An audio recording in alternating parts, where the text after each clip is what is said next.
So, అలాగే మనకి తెలుసు శని, శని మీనరాశిలో గోచరిస్తుంది. మీనరాశిలో శని గోచరించినప్పుడు, మీనరాశిలో ఉన్న చివరి 2 నక్షత్రాలు ఏవైతే ఉంటాయో, ఉత్తరాభాద్ర అండ్ రేవతి ఈ 2 నక్షత్రాల్లో శని గోచారం జరగబోతుందనమాట.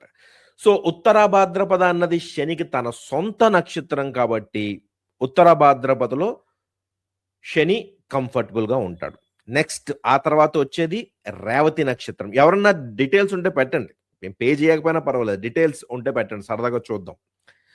సో, నెక్స్ట్ వచ్చేది రేవతి నక్షత్రం కాబట్టి, రేవతి నక్షత్రంలో కూడా శని కొంచెం అన్‌కంఫర్టబుల్‌గా ఫీల్ అవుతది. బట్ ఏదేమైనప్పటికీ మీనరాశిలో శని ఏమి అంత కంఫర్టబుల్‌గా ఉండదు. ఎందుకంటే మీనరాశికి అధిపతి గురుడు.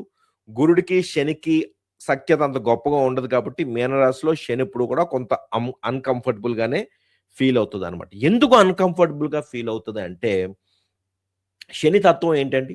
శని అన్నది ఒక ఆర్డర్. ఒక బౌండరీ. శని అంటేనే బౌండరీస్‌ని రిప్రజెంట్ చేస్తుంది.